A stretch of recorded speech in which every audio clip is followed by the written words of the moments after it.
That was enough rain for us, Amber. Thank you. From Hawaii to Minnesota to California to everywhere in between, CBS News correspondent Jonathan Vigliotti has reported on the climate crisis and climate change. Now you can read about his experiences in a new book, Before It's Gone, Stories from the Front Lines of Climate Change in Small Town America. It is being released tomorrow. Jonathan, thank you for being here. And I was lucky enough, I got an early copy because I'm going to be doing your Q&A at Barnes & Noble this coming Wednesday. And I'm super excited about it. This has been a fascinating read for me as someone who's also covered some of these. But I want to ask you, you're so forthcoming. You swear, you talk about some of the behind the scenes stuff, you talk about different producers you worked with, you talk about your husband. What made you want to be that candid and vulnerable in your writing? My husband and my parents are also watching right now. Yes. They're here, my parents are here in Love town. them. I wanted to be as honest as possible. I think when you're writing a book that includes part of my own journey and my education on the front lines of extreme weather, connecting the dots between climate change, its role in radicalizing our weather, the impact that's having on our communities.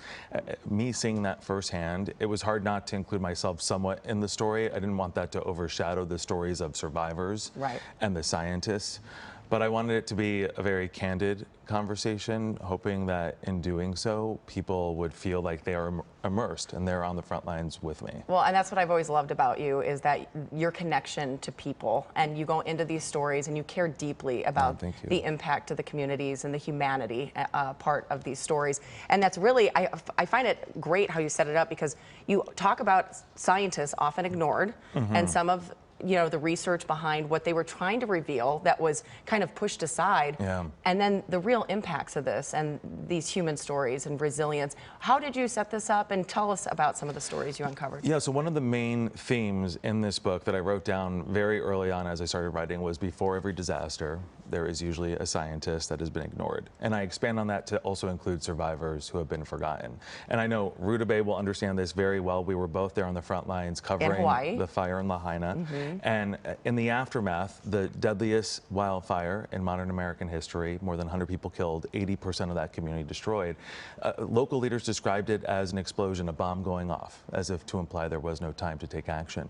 But as we soon learned, there was a nearly decade-long fuse that could have been put out at any time. Scientists had come out with a report in 2014 saying that the warming climate had made that community vulnerable to wildfire threat. And they even went on to offer implementations, things that could have been done, steps to prevent a wildfire. That just didn't happen. That didn't happen. And so those warnings, unheeded, became a self-fulfilling prophecy. Those warnings included reducing dry invasive grasses, something that we know here in California, reserving water, conserving it, and restoring our wetlands. And yet those steps weren't taken. And as a result, we saw what ended up happening. But there was one home, and this is a home I focus on briefly in the book, the house with the red roof. The homeowners there, they listened to this guidance specifically because they wanted to reduce the threat of termites to their home. But they took all of those steps to prevent wildfires, including using a red metal roof on top of their house, which qualified for tax credits, reduced their insurance, and they survived. And so many other homes and communities around that neighborhood did not.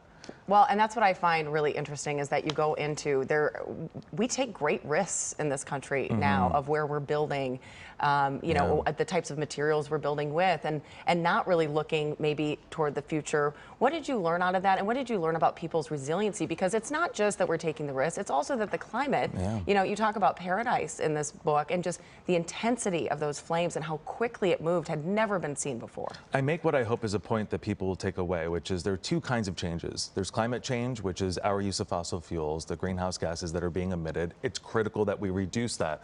But together we have to come together as a global community. Even if we stopped immediately all of our greenhouse gas emissions, it will take decades before we see the positive impact. Similar to how when you take aspirin for a headache, it takes about 30 minutes. When it comes to climate change, it takes decades.